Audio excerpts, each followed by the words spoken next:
I'm going to just get straight to introducing everyone because Luke has done all the introducing of the book. So tonight we have Pratyusha and Alycia reading, and they're going to be going back and forth between the two of them in what I'm imagining is going to be amazing. So I'll start. Pratyusha is an Indo-Swiss writer based in London. I first encountered Pratyusha's work through her Zarf pamphlet Night Waters, published in 2018, and I loved her latest pamphlet Bulbul Calling, which was published by Bitter Melon Press in 2020. As well as this, she co-edits the online magazine Amber Flora and writes poetry, prose, and reviews. I love her work. I love Alycia's work too. Alycia is the author of the pamphlets Faces That Fled the Wind, published by Boat Press and Hinge, which came out on Oxford Books Ignition Press. Hinge is just beautiful. Alycia won the Edward Morgan Poetry Award in 2020, and it was really lovely to hear her read at the 2020 Michael Marks Award ceremony, for which she was shortlisted for the Poetry Prize. And I'm going to just hand it straight over to them because they've got some exciting things for us tonight. Thank you very much, guys.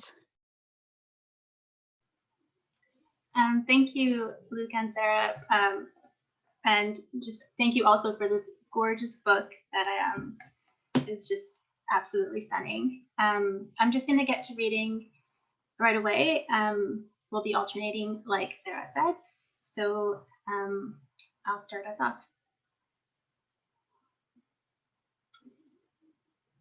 What else did Bart write? I cannot decipher you because I do not know how you decipher me. I learned to pull the signified from the mouths of other women who once looked like me. I learned to pour water from one vase into another heirloom. There is the slight residue of before. All of the silvery thread, an antidote. Without learning how to translate the past, I cannot decipher myself, and therefore, I cannot love with clarity. The heart cannot fill with occasion the full particulars of a narrative I don't remember. Nisha Ramaya. Bart writes, only the lover and the child have a heavy heart. He writes these in parentheses, enshrining it in its own temple, this heaviness. Love sits on the tongue like the lychee stone, its flesh gradually pulled away around it, and a pause. It is also the heaviness of being underwater, the pressure of water over your head, the ebb and flow of the lychee's flesh, mimicking the ebb and flow of the gentle waves that carry you. Loneliness closes over me like the sea, leaving hair adrift, a surge of waves in my eyes. The habitus of a second memory, the intimacy of touch, the recoiling away from a touch unwelcome. There are ghosts here. I tried to fall asleep last night, but she wouldn't let me.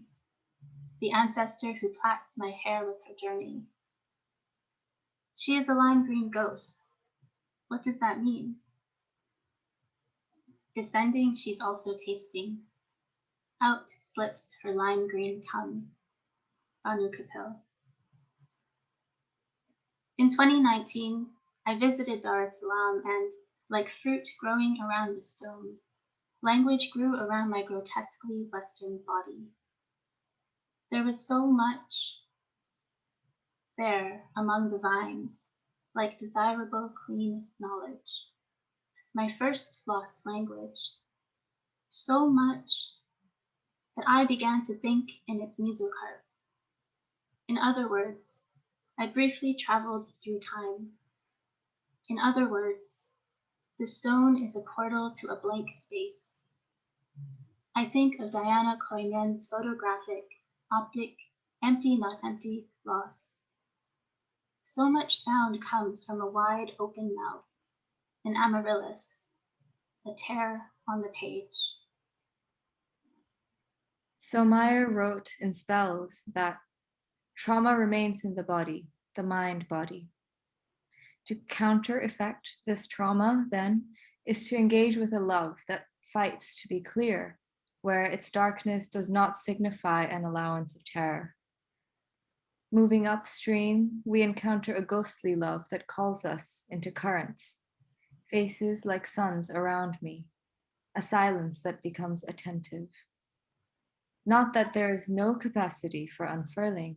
We are memory under memory, frozen in some sedimentary layer, overflowing the rest. But that unfurling requires a care, a corridor entered with slow luminosity. There are other ways to unfurl.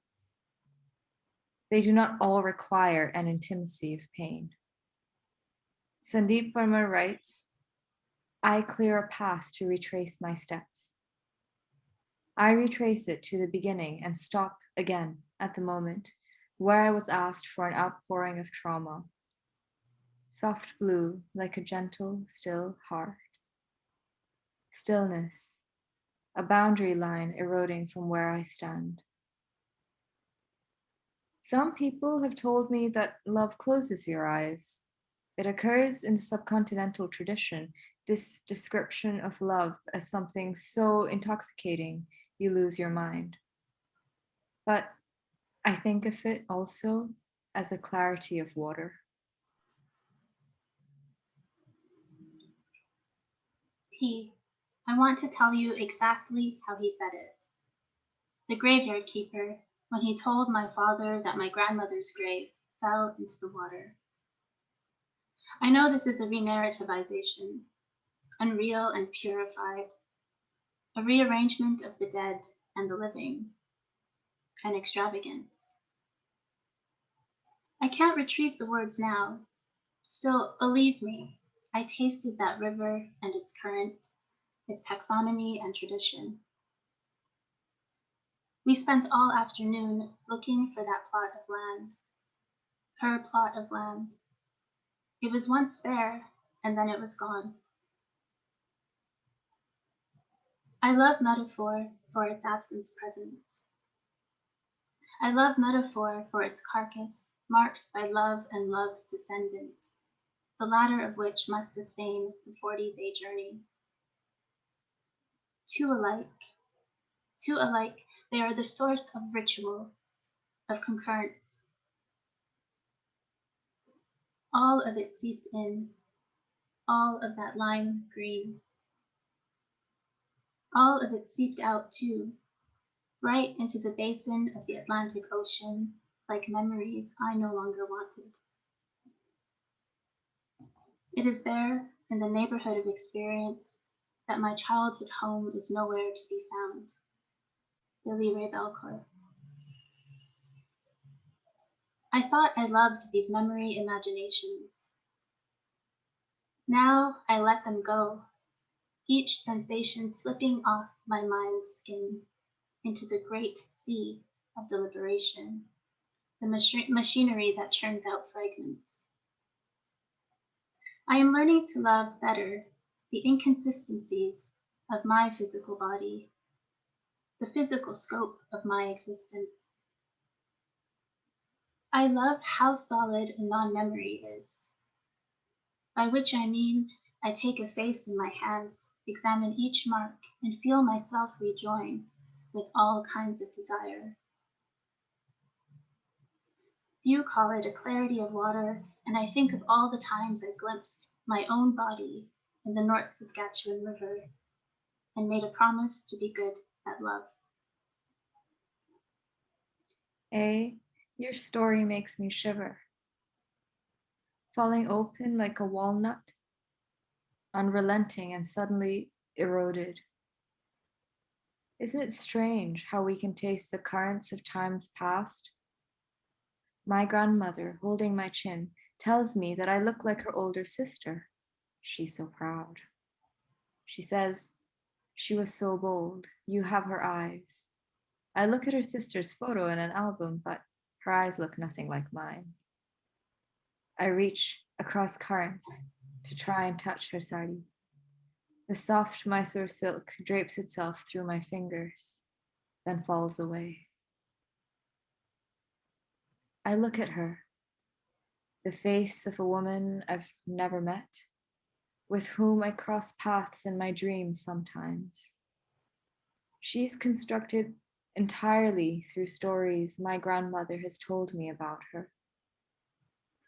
The decades fall away, and she is fiery in front of my eyes, striding across tiled floors with infectious energy, striding both towards me and away from me. Her laugh pierces through me as I reach out to touch the gap. She is still there, and I am still awake. Perhaps she is always there, this ghost that crosses back and forth, heels wet with geography. Each imprint is another gap, the inquiry of a poem, an unknowable distance that pools with water in all its various states. Jane Wong calls this a poetics of haunting. Or else it must be a kind of shadow, a remnant so strong even light cannot escape its pull. I stop myself here. I will not invoke a ghost, an outpouring of trauma. I try to forget the face like mine, the shallows of an identical birthmark. Notice how often I pull at this thread in a slow attempt to unravel history. Relentless, they arrive one after another, all of these repetitions. If I could walk through time, I would visit the other rains that touched my other bodies. I would treat my other bodies with more kindness. Somewhere, our ancestors' spirits cross paths, their feet walking fault lines over my back in the night. They walk towards each other, over each other. They disappear into each other. Their faces surface in the waves of my dreams. My limbs feel heavy soaking in these memories, the hot bath of my dreams. I slip into sleep as my limbs grow wrinkled, gray, and transform into the heavy, beautiful leather of elephant hide. The waters stir. I move as Martangi rises from the waters, her green skin turning the waters green, Kadamba flowers pooling at my feet.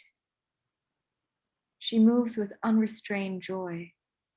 As Ramaya writes, she reels through the jungle, singing loudly, doing as she pleases. Her skin of jungle casts green shadows on the ceiling, drives Lorca mad to sing about green moons. A parrot flies into the dark room, ushered in by wind currents. It's a ghost with all the right words at its beak.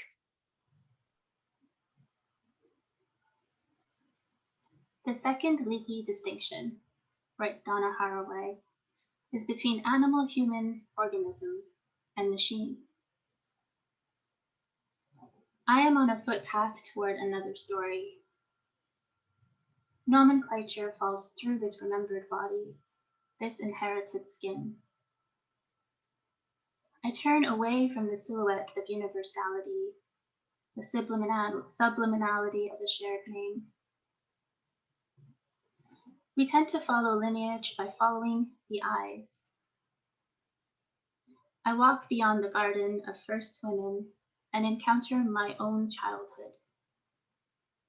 When I surface again, I am further away from the beginning, a stretched and contracted echo. This is how repetition transforms into inheritance, each syllable a learned gesture, a diligent if quiet growth. Even still, the eye sometimes wishes to unsee, to unfurl only in the present tense. It is a machine that blurs the tracing of a name, or simply a knife that slices cleanly at the root. I go to the riverbank, awaiting the haunting. You speak of a knife that slices cleanly at the root. Remove the forest roots, and you are left with only ghosts. Martangi governs the ghosts of the forest. She recognizes the ghosts in me, in you. We enact worlds through words. We inhabit worlds through words. I think of my ancestors in blurred visions, but summon them through carefully chosen words, invoking Martangi, the goddess of word expression. My words are her words, her summons. Invite my ancestors, washed in dark green, my ancestors as elephants emerging from forests.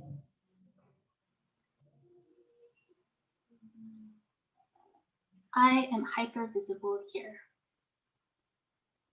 I am the figure that quivers like a child with toy, a slinky. I dip down into sights of whiteness. I am coiled up, tightened, uncanny, unfitting, almost funny in my strangeness. I am so sick of being the hyper-visible, invisible person. I swear I once knew how to say, it fell.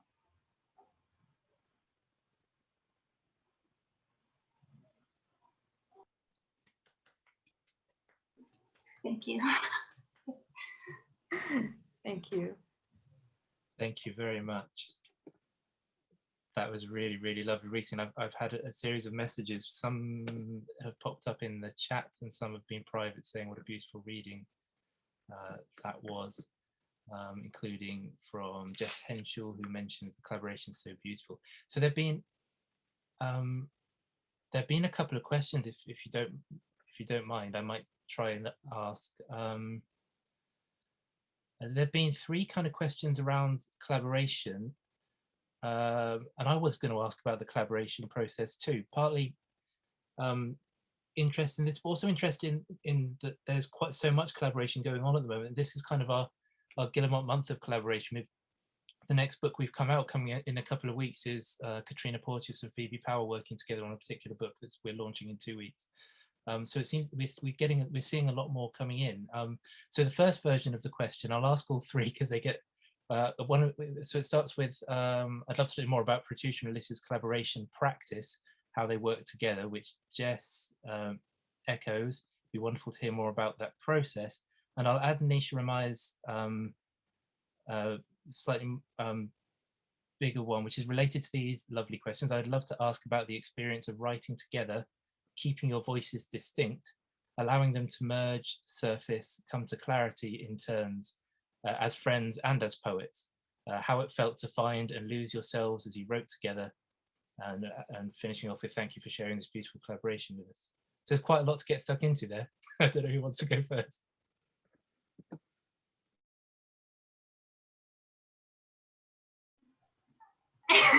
I'm gonna let Alycia speak. Sure, I guess, yeah. So collaboration I've seen so many amazing collaborations happening. And I'd always really wanted to kind of get stuck in one with someone who could sort of have like the same, not voice, but same like outlook almost, or like kind of like we could understand each other in a certain way that maybe you can't have, like in an intimate way that you can't have with everybody. And so actually I think it was Pratyusha that approached me about maybe doing a collaboration. And I was really excited about the idea. And we sort of discussed how that might happen, and we sort of talked about like different themes that were emerging in our separate strands of work. Like we'd read each other before that, of course. We were friends, so we were really familiar with each other's work as well. So yeah, it started off with exchanging themes that were present in our work, or that we were thinking about or working through, or thinking about including our work that weren't there yet. And there's already a lot of intersections even at that point before we even started writing. I don't know if you want to continue. Yeah, I mean, I approached Alycia because I thought that our works had similar tones. I'd read a lot of her work, and I thought that we often referred to similar things in our past, even though we have very, very different pasts. But I thought it was interesting how we were able to write about it. So I thought it would be really interesting if we could do something together. So I approached her with that in mind, and she was really happy to come on board, which is exciting because I love her work. And it was such a great experience getting to write that. And I think what really struck me about the collaboration process was how smooth it was. Alycia and I, every time we edited a bit of our Google Doc, we'd just write to each other, like, mine's done, it's your turn. And it just flowed really well. And we kept, maybe this is something you might have picked up on during the reading, but we kept responding to each other and acknowledging each other's thoughts and writing. So it tied together really well at the end. And with that in mind, we first went to Room magazine, and then Isabella, who's also on this call, introduced us to Baseline. Then everything kind of took off from there. So it's our collaboration, but also I think we have a lot of people to thank for this. So yeah, and Nisha, of course, we referenced you like a million times. I think what was really, you said it was smooth, and I think that's so true. And what was really exciting about it is it really built outward. I don't think it built in a linear way. So it was more so, it was a conversation, but it was like revisiting kind of like the work and the content itself. It was revisiting moments in the past as if they had just been said. So although there is kind of like, there's resonances and there's repetitions, which can sort of echo linearity, but really it built outward because I wrote a section and then I added to that section. Because we read it in an alternate way here, but in the book, it's actually kind of like the section I wrote and then the section Pratyusha wrote, but we added to it. So it didn't get necessarily like longer as together, but it like each of our sections grew in response to things that were said later. So you're almost kind of like responding to the future in a way, or Pratyusha's kind of like responding to the past. So I might reference a conversation that doesn't come for like several pages, and vice versa. So that was, I think, one of the coolest things that came from the way that this collaboration happened. Because I could have just seen something new added to Pratyusha's part anywhere. It wasn't necessarily right at the end, or next to the last thing she wrote. So there was another question that came in slightly about the collaboration. I think I'm not sure if it's answered, then it might have been slightly answered, but I was also wondering about it too, because I was trying to read along and realized obviously quite quickly that you weren't reading it in the same order as the book. And so I think it's Sanja asked about how the collaboration affects the architecture of the book. And I was quite interested then in how sort of fluid that was in your reading, which is almost a question. Yeah, I think Alycia answered that in part, in that, we structured it a specific way in the book, that first it was all Alycia's part and next it was all what I'd written. But in the reading, we kind of mixed it up. And I think that's one thing that's really interesting about this pamphlet, is that you can take bits from here and there and mix it up and it still makes sense. It still flows quite smoothly. And I think that's because it's a work of prose and poetry, and because it deals so specifically with time and memory. So the whole effect of the pamphlet is also as though you're in someone's memory, and that is not a linear thing. It doesn't feel like one event occurs after another. Like, for example, when I was talking about my grandmother's sister, or when Alycia is kind of describing the rivers, none of it feels static. It's always moving. And so that's what allows this piece to also kind of shift shape every so often. And I think that's what makes it architecturally interesting. Mm-hmm. Hope I've answered the question. Yeah, that's great. I just will read out a few. Alycia, do you have anything to add to that? Or Well, I guess one thing I would love to mention is that it's also it's a collaboration between us two, but it's also a collaboration between all people that are quoted or like that we kind of are in conversation with in the work, and I think that kind of affected the shape it took as well, because you're kind of having multiple conversations within conversations, which is quite interesting too. And it was really fun to respond to poets that we like absolutely adore in that way. that segued really nicely into a question I got sent through directly, which was, it's got two parts, I think, which is through the use of quotes, is there an element of evoking community?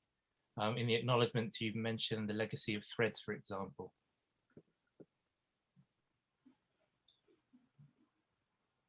Go for it, Alycia. Yeah, I think just the thought, it changes the process of writing when you know that it's a collaboration. You already know it's kind of in response directly to another person. And I kind of mentioned this at the beginning, but you know, the person that you're doing the collaboration with, there's a certain, you would maybe not always, but in our case, like you have a friendship and you're like, there is a connection between the things that you write about. And then so that person is your kind of your community, whether it's the person that you're writing with or your readership or the person that's kind of experiencing these different things you're writing about with you in different ways.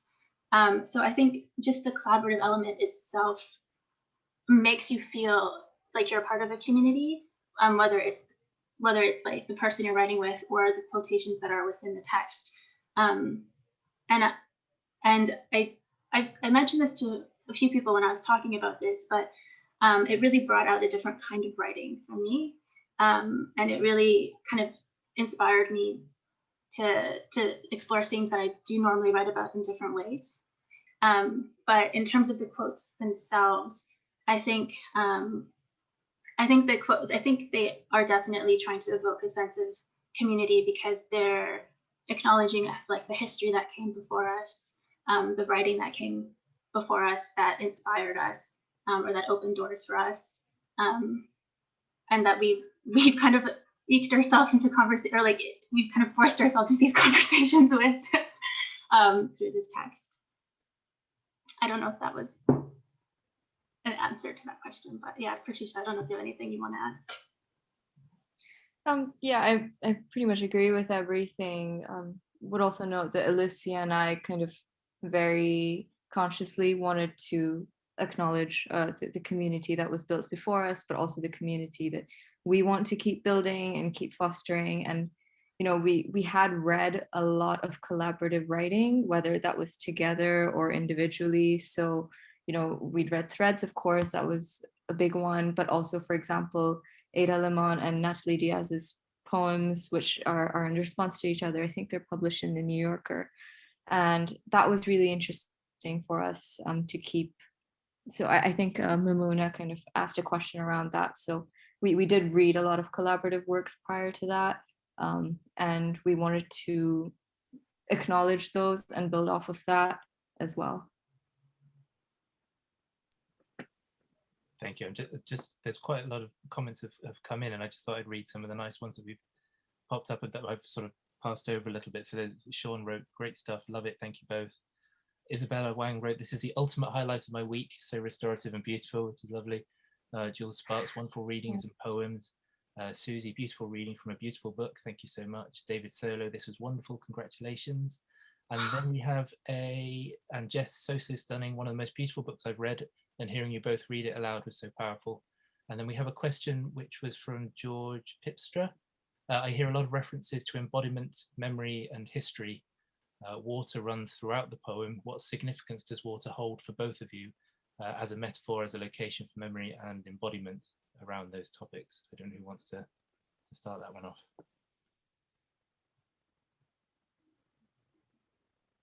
That's a tough one, Alycia. I don't know what to say. I think it's, yeah, the nice thing about water, or at least water as a side of embodiment for me, would be that water is so fluid. So it opens up this space for embodiment and memory and history, all of it to be really fluid and to maybe kind of more accurately mirror how we actually feel in our bodies, or at least how I've heard a lot of people actually feel in their bodies, which is not, very static or like super connected to everything that they do, but in a more fluid understanding of what it means to have an embodiment or to have a very grounded space of feeling or time. So it was special to me to talk about water as a site of embodiment, because you could weave in all of these other aspects of being outside of embodiment, psychological embodiment even, very fluidly into this conversation. So that's what my thought was around that. Well, what about you, Alycia? Yeah, I think that really resonates with me as well. This is interesting because this question is something I'm constantly thinking about in terms of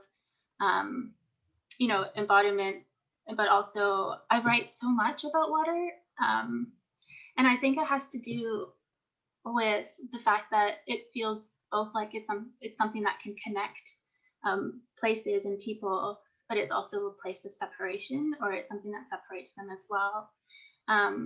And the different states of water and the fluidity of water, I think is so metaphorically rich. And I guess I write a lot. I used to write a lot, or I guess I still write a lot about, the separation of water, because it's always in relation to land. But lately I've been writing or thinking a lot about like the reflections of water, and, that's the reflective surface and seeing yourself in water. And I don't know, just thinking about that a little bit more. So I do find that it's just such it can just mimic so many of the emotions and the state of memory, just kind of like the fluidity of it, as well. Yeah, and like floating on water, there's just so many interesting things that you can use metaphorically there.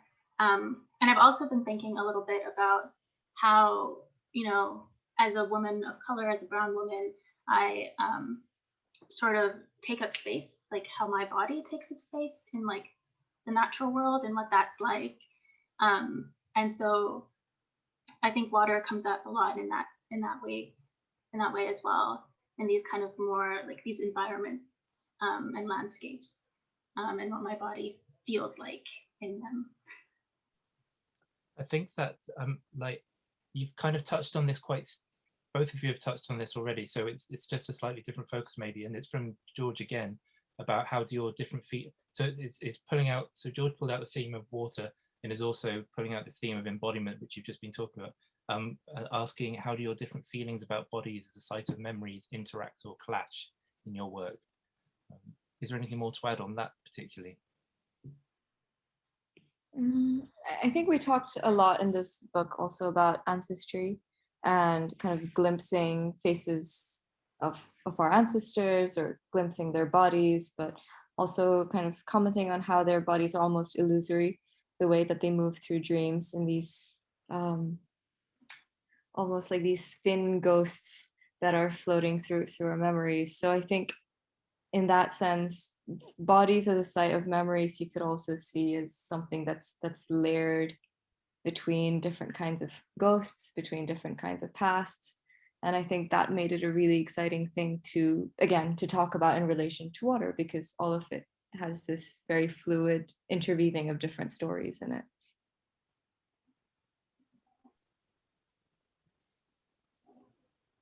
Did you want to add anything, Alycia? You happy? I think that's a great answer. Yeah. I bring this. I'm just gonna bring up something I bring up all the time, and it's something, and like I write about quite a bit. But Sarah Ahmed writes about skin memories and how moving through place can trigger memories of another place through what your skin feels like, rain on your skin. And I try to evoke that in this piece a little bit. And it's something I've been thinking about, in terms of like some of the work I'm doing in other genres like literary criticism. So I guess in that way, bodies as a site of memory and physicality of bodies as collecting memory and moving through landscapes as triggering memory, but not just, you know, metaphysically, but actually like in a bodily way. Yeah, stuff I love to think about. There's some really amazing answers there. I'm enjoying the comments on these as well. I think that might be all of the questions just about asked. If you have got any more, then let me know. I'll just type in again where you can see the book if you want to have another look at it. Let's have a look. We've got a few. Philip Lancaster, really beautiful. Thank you both. We're doing a book with Philip in June. SK Grout, beautiful readings. Thank you so much. Wonderful to hear about your collaboration process. So beautiful, and Eleanor, so beautiful and thought-provoking. Love the image of ancestors becoming elephants out of the forest. Moon is such an entrancing reading. Yeah, really lovely comments. Thank you, everyone. And yeah, George, thank you so much. Your work is so beautiful and your responses were so insightful. Really, really good answers. Thank you very much. If we haven't got any more questions, I feel a bit guilty that someone has only just a second joined. So you're just in time for us to say thank you very much for coming. So thank you, Alycia. Thank you for Pratyusha.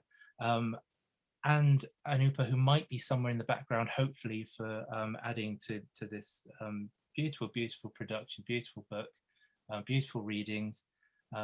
Thank you very much, and thank you all for coming. The next, Sarah's holding up the book. Good advertising there. The next reading we've got is in 2 weeks' time. Phoebe Power, Katrina Porteous, same time, 7 o'clock, free reading again, and that will be our second April. It is April, isn't it? Second April collaboration. And I've realized our third is coming soon as well, which is Petro Kalule and Clarissa Alvarez. So we've got some really good collaborations coming this year. It's a good year, but I wonder if other publishers are finding the same thing. So yes, thank you all very much for coming, and I'll hopefully see you at the next reading. Thanks so much, everyone.